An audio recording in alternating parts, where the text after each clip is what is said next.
Hey, what's up, everybody? I'm Jemele Hill, and I am here with the lovely, the talented, the brilliant, and yet also a native Detroiter like myself, yes, Diarra Kilpatrick. Now, we are here in your hometown. Yes, and yours. And mine as well, yeah. right?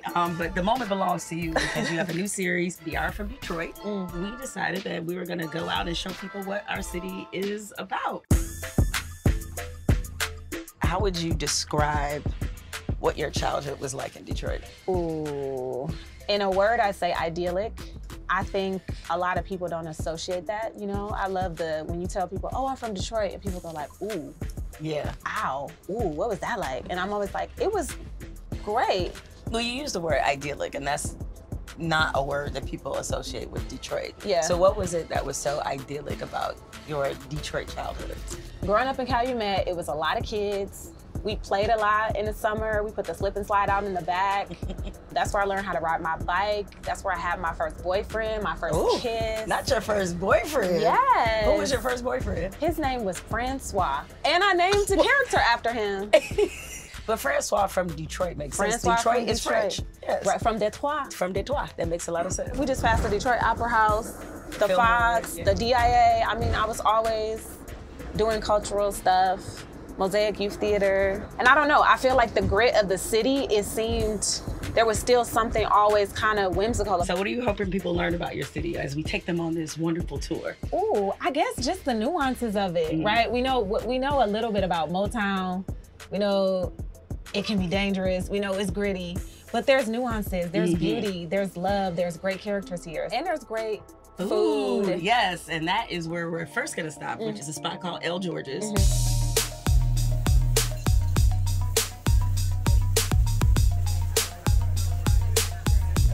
So, we are here at El George's.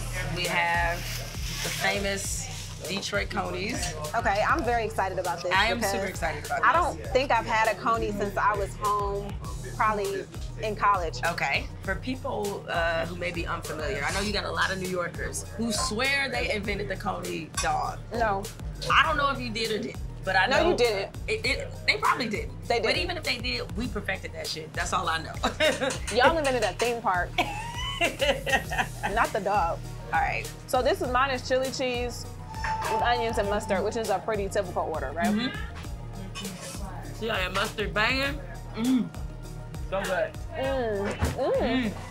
Why do you think Conies mean so much to us? I don't know.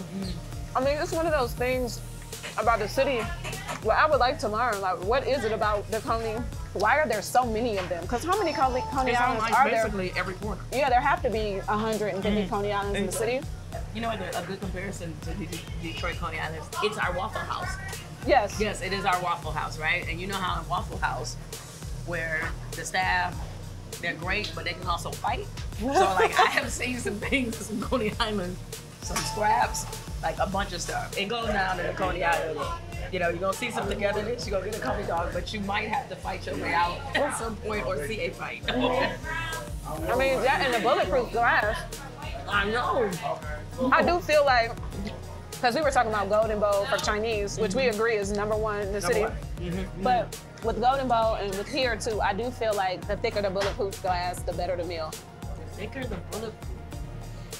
How you feel? I feel like you're correct on this. It's certainly true about Golden Bowl. Because it's such a fixture here. She's in the witness protection program this morning. What did she walk She said, uh-oh. Or she might not have her hair done, because that's a Detroit woman. It's like, Definitely. Detroit women keep their hair done. Speaking of which, because you're talking about what you're saying about Detroit and hair, we are known as a hair capital. Yeah. So what are your hair memories? Oh, in my Detroit? hair memories. So my aunt has a shop called From the Neck Up. And I feel like people, I don't know if you feel this way, but I feel like she invented knotless braids. What? I know it's catching on, it's sweeping the nation, but she was doing knotless braids in 1970. So she put a lot of love in my hair. And then my other cousin had a hair shop. I don't even remember the name of her salon, but that was when I was older and I started getting weaves and stuff. Oh. And we also would sit in her shop and she would do my hair and make me feel, you know, fly and cute. And it is interesting that that's probably the #1 business of Black women in this city. Would you think that there's a lot of entrepreneurs in that space, in that Black female entrepreneurs in that space? So it's been important, I think, to our economic solvency in the community is the beauty shop. So I'm glad you brought up hair because inevitably we have to show people what the style, what the fashion is in Detroit. So our next stop, we are headed to the Avenue of Fashion. All right, let's get it. Let's go.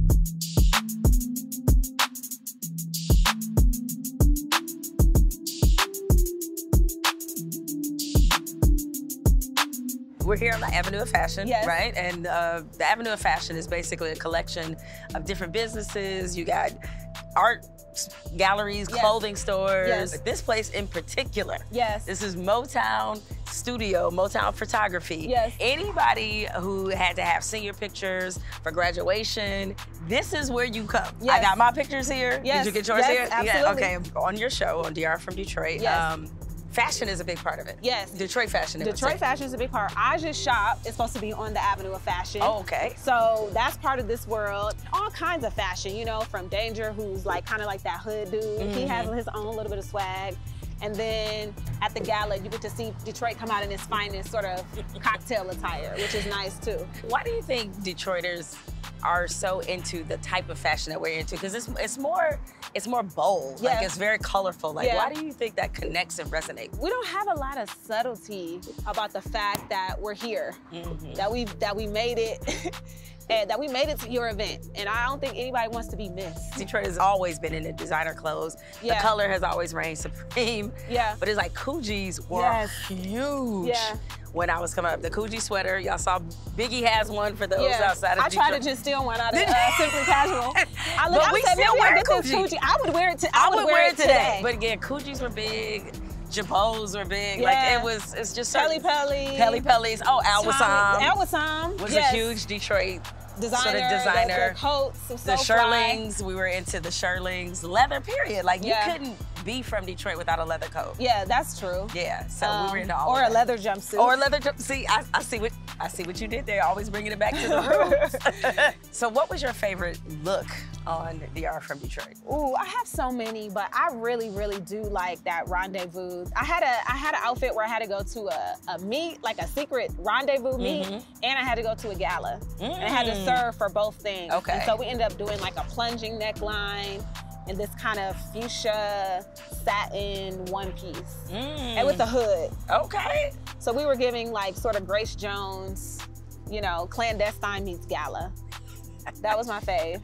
Okay. And that day, Morris was in like a blue satin suit too. That sounds very Detroit. It was very Detroit. It could have been Easter Sunday, but we looked good. Okay. We looked good. When it comes to fashion, I know people may not normally associate Detroit with fashion. Really? But I mean, I think they associate us with hair. Yeah. Okay. Right? And there's a lot of hair salons that are on the Avenue of Fashion as well. But like, I think the casual observer of Detroit doesn't necessarily. So what would you say to somebody who had never been to Detroit if you were describing like what our style was? How would you describe it to somebody else? Oh, I would say bold, ostentatious, color, vibrancy, texture, because we do, like you said, leather and fur. Right. And just swag. Everybody has their own particular way of putting things together. I think we should dive even deeper into your personal history because I understand that your mom grew up around the corner from the Motown Museum. She did. All right. Let's go. Let's go.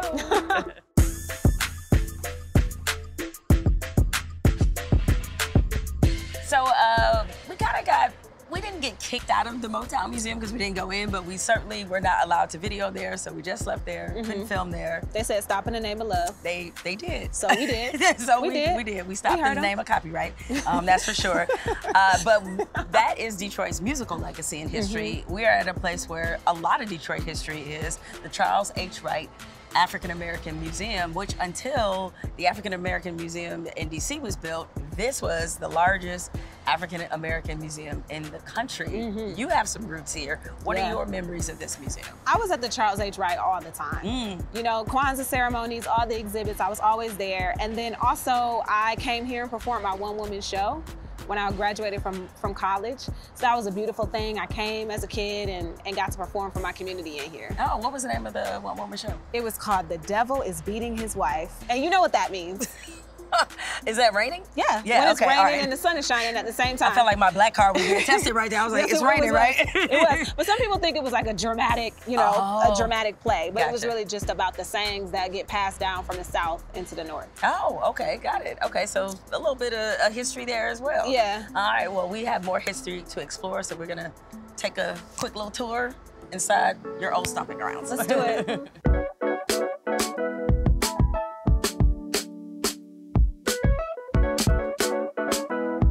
That was really great. That was wonderful. I think there's so many kinds of artists, like we think about like paintings and visual artists, but there are artists like the clothes that she makes are art. Yeah, very much so. Yeah. Well, we just finished looking at the Ruth Carter exhibit at the Charles H. Wright Museum. Ruth Carter, very renowned, celebrated costume designer, Hollywood Academy Award winner. So which Ruth Carter outfit you taking home with you? Dora Milaje. I'm taking, I would like to borrow it for the weekend. For the weekend? For the weekend, and get a babysitter. That's okay, that's sounding a little too adult. I'm gonna pick Queen Ramonda. Really? Yes. Okay. So I can just sit there just looking regal on my couch. That would be amazing. And just sweat. Watching Love is Blind and the Queen Ramonda. Right, reminding myself of the dating hellscape that I am no longer a part of. That I've avoided, absolutely. So we got us a little bit of history, and now we'll see what's next on this tour of Detroit.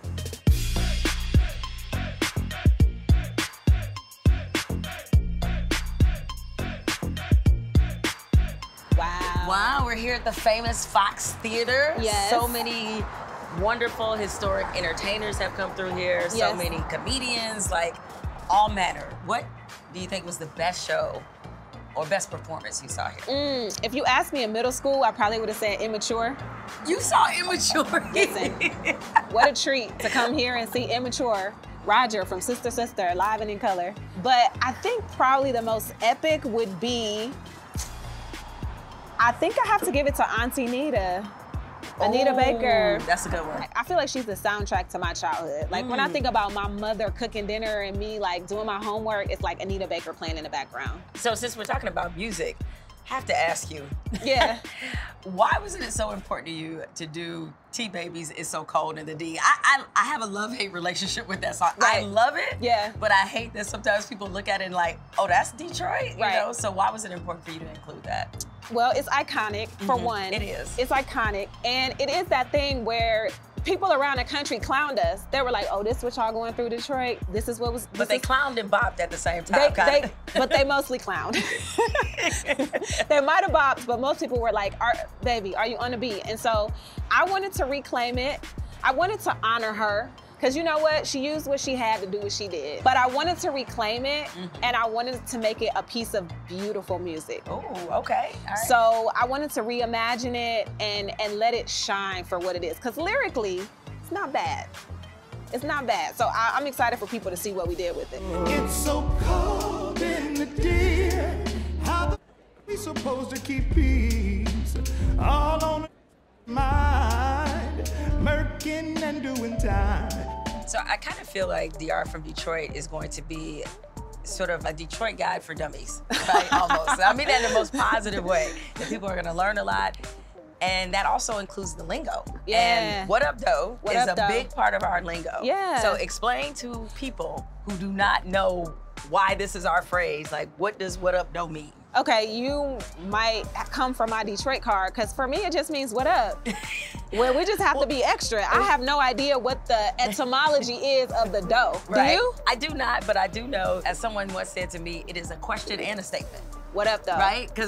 But it's the way that we acknowledge each other. Like, you know, if you are in any room across America and you just say, what up, though? Right. Where 313 at, or whatever. It's like a secret handshake. It is.